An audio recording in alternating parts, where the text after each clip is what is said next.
오전 12시 많은 참여 바랍니다.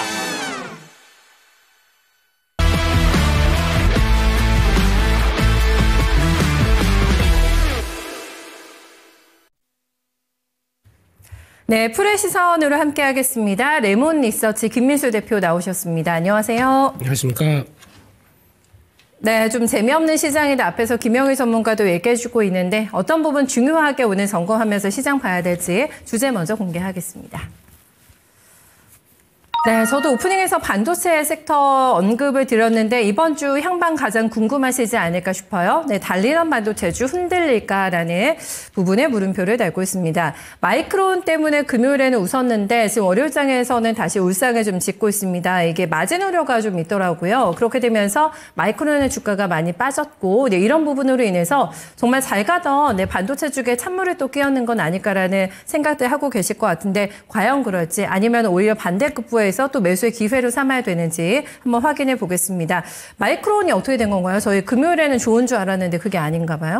네, 마이크론의 배신, 이게 또 국내 반도체 쪽에 여파를 미치는 건 맞죠? 네. 미치는 건 맞는데 관련된 쪽에서 8%까지 빠질 정도인가 생각을 할 수는 있겠지만 그래도 그들의 사정과 한국 지금 국내 메모리 반도체의 사정은 다르다라고 봐야 될 것 같은데요. 그런 쪽에서 보게 되면 일단 무엇보다 나왔던 내용들의 핵심은 시티그룹 쪽에서도 리포트가 나왔고 네. 그 다음에는 모건 스탠리에도 마이크론 테크놀로지에 대한 직접적인 리포트도 나왔습니다. 네, 뉘앙스를 다 보게 되면은 네. 일단 지금 메모리 반도체에 대한 업황들은 이제 결은 좀 다릅니다. 네, 그럼에도 불구하고 업황 자체에 대해서는 디램이나 낸드가 가격들이 반등하기 시작하면서 업황은 아직 좀 턴하기 시작한다라는 쪽에 대한 무게는 똑같이 돋습니다. 하지만 포인트는 마이크론 테크놀로지 자체에 대해서 봐야 되겠죠. 그런 쪽으로 보게 되면 마이크론 테크놀로지 자체적으로는 아무래도 주가가 지금 일단 흐름으로 본다고 하더라도 약간 좀 저항 쪽에 좀 다가서고 있다는 모습들이 좀 확인이 됐고요. 이런 자리 쪽에서 매도 리포트가 나왔다. 아무래도 좀 부담은 있었다고 봐야 되겠죠. 네. 그런 쪽에서 마이크론 테크놀로지 밸류만 보게 되면은 지금 현재 PB 12개월 선행 PB 기준으로는 1.8배쯤 됩니다. 그런 쪽에서 삼성전자 이제 막 한 배 돼 있고요. 네. SK하이닉스 1.4배쯤 돼 있는 상황 쪽에서 이 똑같이 비교할 수가 있겠느냐라는 쪽으로 바라봐야 되겠죠. 그런 쪽에서 이번에 이계질이 좀 좋아져서 이번에 턴하던데 메모리 업황과 함께 턴한다고 하더라도 HBM 쪽에서 열심히 얘기한다고 하더라도 수율이 그만큼 나올 수 있을 것이냐 이 부분에 대해서도 아직 조금 확실치 않은 단계 쪽에서 네. 확장이 나간다고 하더라도 밸류가 이미 좀 비싸다라는 쪽으로 보게 되면 일단 마이크론 테크놀로지 자체적인 입장으로 보게 되면 어느 정도 가격의 한계는 있다는 쪽으로 봐야 되겠죠. 그러면 약간 박스권의 움직임 쪽에서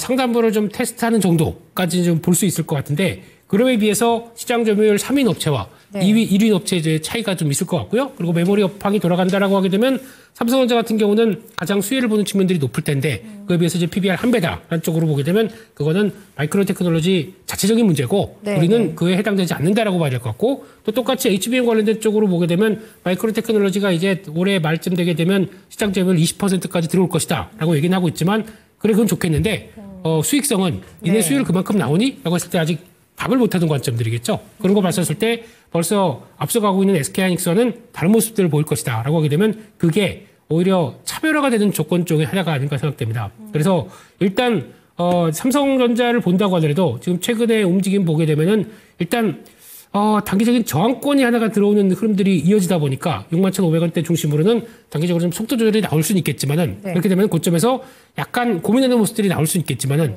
그래도 단기 평선 맞춰서 크게 매물소화 좀 잘 해놓고 다음으로 간다라고 하게 되면 그렇게 큰 부담은 없지 않을까. 결론적으로는 마이크론 테크놀로지의 문제고 네, 네. 삼성전자나 SK하이닉스 쪽은 다른 흐름이다라고 하게 되면 속도 조절은 나올 수 있어도 네. 추세는 이상이 없다라는 쪽으로 보는 게 맞을 것 같고요.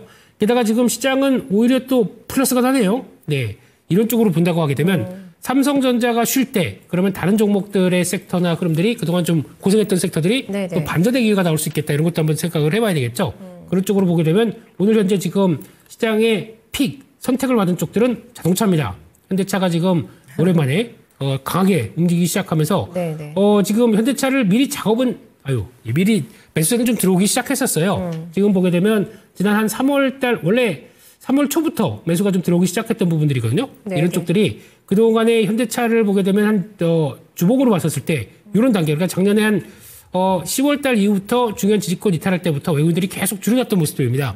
아무래도 관세된 부담감 때문에 아직 좀 확정된 게 없고 그래서 부담될 것이다 하는 쪽에서 마찬가지로 기아는 멕시코 공장이 있다 하는 쪽에서 좀 많이 소외를 받았었죠. 그렇죠. 예, 그런 측면들이 일단 어느 정도 불확실성과 함께 나왔던 주가는 좀 반영이 됐다고 봐야 될 것 같고요. 그런 쪽에서 지금 이제 다음 주부터는 공매도가 전면 재개될 텐데 네네네. 자동차를 바라보는 입장 쪽에서 공매도 전면 재개되면은 일단 밸류를 본다라고 하게 되면 밸류상에선 쇼플레이가 들어올 가능성은 전혀 없겠죠. 너무 유리하잖아요. 그렇죠. 네네. 그런 쪽으로 봤을 때 지금 현대차 PBR 0.5배, 12개월 선행 PER 4배 네. 이렇게 PER 4배라고 하게 되면 배당도 5.8%인데 만약에 공매도 여기서 쇼플레이가 들어온다 그러면 배당까지 물어줘야 돼요. 잘못하게 되면 그런 쪽까지 나온다라고 하게 되면 네. 이게 쇼플레이가 아니라 롱플레이가 들어올 수 있겠다. 한쪽에서 좀 주가가 기지가 피는 과정들이라고 봐야 되겠죠. 네. 그런 관점으로 보게 되면 일단 지금 시장 분위기상 만약에 반도체가 쉰다고 하더라도 지금 반도체 말고 다른 쪽들에서 약간 섹터의 순환이 나올 수 있는 분위기는 충분히 되겠다. 한 쪽들이 분위기가 들어오다 보니까 네네. 그런 관점 쪽에서 오늘 시장을 이해를 하고 만약에 그러면 또 다른 쪽이 움직이다가 또 반도체 쪽들이 돌아간다. 그러면 네네. 차익 매물하고 이쪽으로 또 몰리겠죠. 이런 과정에 대한 흐름들을 좀 이해하시면서 시장을 보시는 게 좋지 않나 생각하고 있습니다. 그것은 다 한정된 자금 때문에 그런 거겠죠. 섹터의 움직임이 그렇게 나타나는 거는 시수성으로. 네, 저희가 네. 한국 시장에 죄송하지만 돈이 없습니다. 때문에. 예, 왜냐하면 지금 그러니까 고객 예탁금 본다고 하더라도 50조는 안 깨져요. 근데 55조 때는 항상 가게 되면 여기서 왔다 갔다 하는 모습들만 나오기 때문에 네. 거기서 뭐 시장에 대해서 혹시나 삼성전자 지금이라도 사야 돼. 빨리 돈 넣어서 사자라고 하는 모습들이 아직은 안 보이는 모습들이라고 하게 되면 이게 어떻게 보면 과열은 아니라고는 증거로 봐야 되겠죠. 과열은 아니고. 네. 예. 근데 그럼에도 불구하고 돈은 없다고 하게 되면 차라리 그냥 예탁금이 쭉 늘어서 이게 들어서 지금이라도 삼성전자 사야 돼. 그리고 아들 삼성전자 사지 뭐 이런 얘기 나오기 시작하면서 분위기가 나오게 되면 그때는 과열의 모습들이 나올 텐데 지금 주가나 모습 봤을 때는 과열이란 쪽들은 아니라고 네. 볼 수가 있기 때문에 네. 여전히 추세는 맞춰간다. 여기에 포인트를 맞춰야 될 것 같습니다. 알겠습니다. 그런데 오늘도 이게 또 방산이 또 드라이브를 다시 걸어가지고 시장에서는 이제 공매도 재개 앞두고서는 조금 더 편안한 선택이 될 수 있는 섹터를 지금 찾고 있는 상황이잖아요. 네. 거기에서 그러면 점수를 가장 높게 줄 수 있는 거는 반도체하고 자동차가 맞습니까? 밸류 부담이 없는 쪽들을 일단 먼저 보는 게 맞겠죠. 네. 그래야 좀 마음이 편하고 시장에서 전혀 안 보던 섹터들을 보는 게 마음이 편하겠죠. 그러니까 자동차가 오늘도 강해가지고요. 네, 그렇죠? 예. 그런 쪽들이라든가 조금 있다가 음식료 이런 쪽들도 가능성은 네. 있겠지만은 이제 그런 쪽에서 봤었을 때 일단 하나에로스페이스 오늘 바로 또 턴하면서 주가 강세가 이어지다 보니까 그러네요. 그 전날은 현대로템 같은 경우 전혀 주가도 빠지지 않은 채 그날 금요일에서 오늘까지 또 신고가 여기까지 들어오는 네네네. 모습들이죠. 방산에 대한 기대감들은 지난번에 또 모건스탠리에서 K 방산에 대해서도 또 리포트가 나왔던 부분들까지 보게 되면 아웃퍼폼이라고 명시를 했습니다. 네네. 그만큼 할 일이 많다 한국 방산 업체는. 그런데 그런 리포트에 대한 내용들은 괜찮겠지만은 주가상으로는 좀 많이 올라와 있기 때문에 네. 만약에 공매도가 정해진다라고 했었을 때 이게 단기적으로는 변동성을 키울 년들이 아니겠느냐. 네. 왜냐하면 좀 주가가 많이 올라왔기 때문에. 그렇군요. 네, 그래서 여기서 만약에 그러면 그런 내용들 가지고 이 상태에서 이 밸류 가지고 그냥 또 계속 롱플레이가 들어오겠느냐라고 봤을 때는 고민스럽죠. 그렇게 되면은 아무래도 주가는 좀 흔들릴 수 있다는 걸 염두를 하시고 보시는 게 더 네. 낫지 않나라는 생각 쪽에서 일단 안 오른 쪽, 밸류가 좀 부담이 덜한 쪽 이쪽을 네. 좀 찾는 게 더 중요한 숙제가 아닌가 싶습니다. 네, 그 후보군 쪽에서 약간 또 언급을 해주신 게 음식료가 될 수도 있고요. 라고 얘기를 해주셨는데, 지난주에 농심을 필두로 해서 이제 가격 인상이 단행이 되면서 시작됐던 그 주였잖아요. 네. 나마즈 잘 나가를 외쳤던 삼양식품은 오히려 조금 조용하고, 농심 같은 종목도 오리온 올라가고 있고, 앞에서도 저희가 랭킹에서도 봤습니다만 크보빵이 굉장히 인기래요. 그래서 SPC 샴립이 또 오늘 거래에 동반하면서 올라가고 있는 모습인데, 이쪽도 선택의 대안이 될 수가 있을까요? 음식료 쪽이요? 네, 대안이 될 가능성을 열어놓고 또 보셔야겠죠. 밸류가 그렇게 비싸지가 않습니다. 네. 그런 쪽에서 SPC 삼립 크고빵 혹시 야구는 어느 팀? 저요? 야구? 예, 네. 관심이 예, 넘어가겠습니다. 네, 메이저리그만 저는 기아 쪽. 기아? 기아. 예, 그렇습니다. 네. 예, 기아. 이번에 크보빵 쪽에서 네. 되게 특이한 사실이 롯데는 없습니다. 그거는 이제 넘어가겠습니다. 네네. 왜요? 없어요? SPC 그룹과의 관계, 경쟁 관계 이런 쪽에서 또 그렇다는 뺐군요. 그렇군요. 네, 그런 건 넘어가겠습니다. 근데 네네. 음식료 업종도 이제 밸류상으로 보게 되면 그러니까 SPC 삼립 같은 경우도 네. 보게 되면 지금 PBR 한 배가 안 되죠. 네. 그런 쪽에서 선행으로 보게 되면 예전에는 SPC 삼립이 파리바게트의 그 위쪽 회사죠. 그러다 보니까 그에 따라서 저평가다라는 쪽들, 그러니까 그 모멘텀을 갖고 움직이다 보니까 네. 예전엔 PR 기준으로 한 20배 이상 받았던 종목입니다. 근데 주가가 많이 소외되다 보니까 여기까지 내려왔었죠. 그럼 이런 상황 쪽에서 많이 밸류가 싸진 만큼 그에 따라서 기대감은 좀 채워질 수 있다라고 하게 되면 네. 여전히 확장 국면으로 보는 게 맞겠죠. 그런 쪽에서 음식료 쪽을 본다고 하더라도 요즘에 일단 삼양식품 같은 경우는 지금 주가가 이제 100만 원을 앞두고 있는 상황이라고 하더라도 네네. 여기서 이제 PBR 기준으로 보면 8배입니다. 이런 쪽으로 봤었을 때 주가가 물론 이제 확장세가 나오다 보니까 성장 밸류랑 같이 붙었다고 하더라도 네. 여기서 그러면 롱이 들어올 가능성보다는 좀 올랐다는 생각 쪽에서 약간 좀 흔들릴 가능성은 좀 있다고 봐야 되겠죠. 그래요? 그러니까 음식료 섹터 쪽에서는 약간 좀 종목별 차별화가 나올 수는 있겠다는 생각을 하면서, 그러니까 섹터의 롱숏도 있겠지만 섹터 내에서 롱숏도 나올 수가 있는 분위기라고 하게 되면 오히려 삼양이 숏, 롱심을 롱. 그러니까 농심 같은 경우도 보게 되면은 농심이요? 단순하게 그 밸류 차이로 보겠습니다. 지금 현재 PBR 0.95배입니다. 그러니까 삼성전자와 SK 하이닉스 차이가 아닐까요? 네, 그런 쪽에서 그런 분위기로 본다라고 하게 되면 상대적인 롱심이 조금 더 유리할 수 있는 국면들이 나오다 보니까 시장에서 최근의 변화는 좀 바뀌어 있다고 봐야 되겠죠. 네네. 그런 쪽에서 섹터만 본다고 하더라도 음식료 업종의 섹터들이 작년을 기억하실지 모르겠지만 작년에서 작년 4월 달에서 6월 달 같은 경우 보게 되면 그때 주가가 오히려 좀 강하게 움직이면서 좀 변화가 나왔던 부분들까지 생각하게 되면 그때도 얘기가 곡물가 떨어지고 있는데 네. 거기서 가격 인상했다. 거기다가 또 수출 잘 된다. K푸드에 대한 효과들이 나왔던 부분들까지 생각하게 맞아요. 되면 네. 이번도 거의 비슷한 시기네요. 지금 3월 달에서 또 여름까지 그런 쪽에서 약간 모멘텀이 좀 확보가 될 수 있지 않을까. 라는 쪽으로 보게 되면 이쪽도 게다가 또 한한령 해제가 되고 네. 그리고 또 거기다가 중국인 관광객 무비자로 들어온다. 이들이 와서 일단 찾는 게 먹고 싶었어 바나나 우유. 이런 거 아닐까요? 중국인들이 좋아하는. 아, 그렇구나. 그것도 또 호재가 되겠네요. 네. 중국인들. 예. 그렇습니다. 그래서 중국인들이 한국에 와서 뭘 많이 먹느냐라고 네. 봤었을 때 내용들 보게 되면 한국 토속적인, 그러니까 중국인뿐만 아니라 외국인 관광객들이 한국에 와서 많이 찾는 음식을 보게 되면 한국인들이 좋아하는 음식을 체험해보고 싶어합니다. 그런 쪽에서 들어가게 되면 1, 2, 3위 안쪽에서 막 빈대떡 이런 거 들어가 있고요. 물론 그래요? 광장시장에 좀 그런 것도 있겠지만은 빈대떡 들어가 있고 빠지지 않는 게 치킨입니다. 네, 삼계탕 호불호가 많이 갈릴 텐데 이런 거 백숙 이런 거 좋아하더라고요. 또 맞아요. 먹어보고 네. 싶어한다 그러고 빠지지 않는 게 치킨이죠.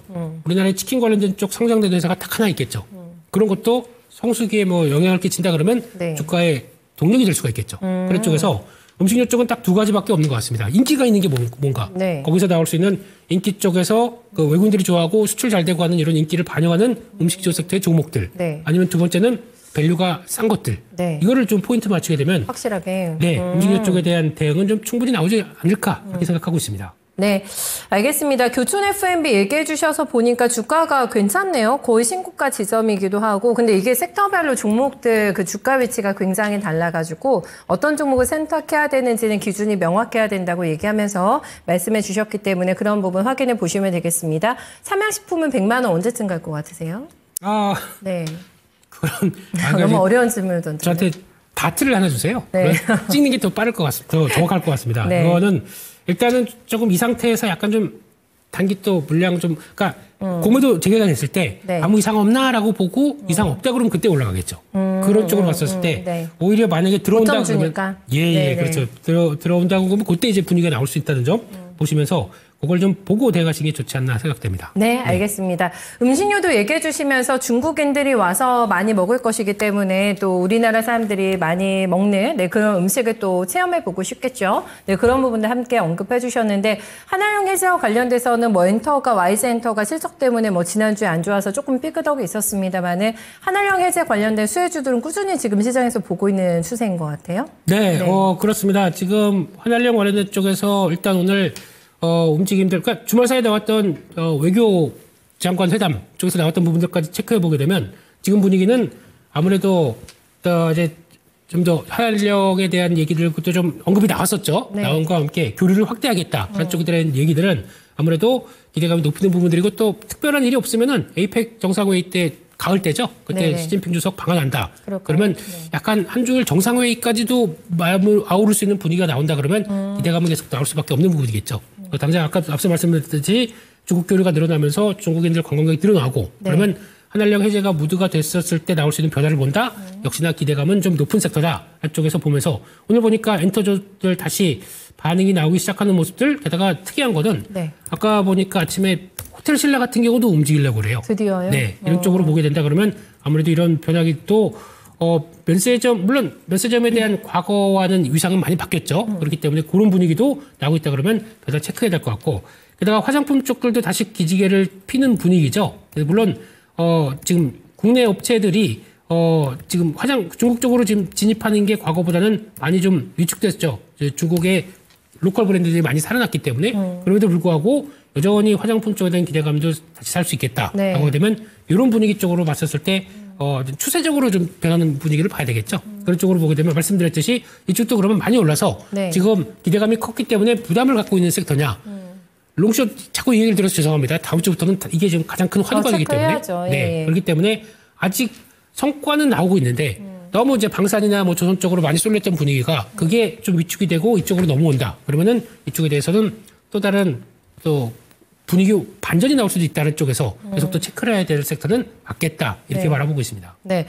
엔터주 안에서 사실 뭐 한한령 얘기하면 SM이 가장 유리할 거라고 보잖아요. 근데 네. 어쨌든 JYP도 같은 엔터 연장선상 안에서 본다면 굉장히 메리트가 있다라고 얘기를 했는데 지난주에 주가 급락 충격 한번 있고 나서는 반등이 좀 미덥지가 않거든요. 네. 요거는 조금 별도로 봐야 됩니까? 부정적으로 JYP는요? 그렇지 않습니다. 많아요? 지금 네. 가격 정도를 상대적인 가격을 비교해 보게 되면 네. 미리 어느 정도 밸류 부담이 있었다고 하게 되면 그게 좀 어느 정도 타격을 해소되는 받았었죠. 거예요? 예. 그렇게 되면은 지금 가격 정도면은 네. 여기서 그러면 같은 엔터 쪽에서 입장에서 뭐 SM은 롱으로 들어오고 네. SJYP는 또 숏으로 들어온다라고 그렇진 보다는 않고요. 오히려 반대가 들어올 것 같은데요. 아, 그래요? 예, 상대적인 주가 차이에서 어느 정도 좀 밀려났었고 네. 그러면 이 상태에서 주가 변화가 들어온다 그러면 오히려 그렇다고 JYP가 뭐 못한 것도 없기 때문에 그렇다고 뭐 중국 왔었을 때 중국이 한한령이 되셨을 때 뭐 JYP가 피해를 본다라는 입장도 아니거든요.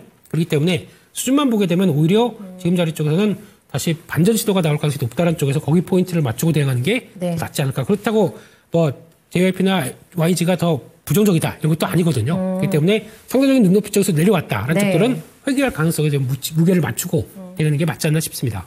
네, 알겠습니다. 명확하게 정리되네요. 오늘 말씀 고맙습니다. 감사합니다. 네, 섹터에 대해서 정리가 조금 되셨을까요? 반도체하고요. 오늘 음식료 섹터 그리고 한한령 해제 관련된 섹터에 대해서 언급해드렸습니다. 공매도가 재개가 되면서 롱숏 전략 얘기를 많이 해주셨는데 그거 필수로 해서 기억하시면서 어떤 게 조금 더 유리하게 움직일 수 있을까를 계산하시면서 대응 전략에 참고 한번 해보셔야 되겠네요. 네, 김민수 대표와 함께했습니다.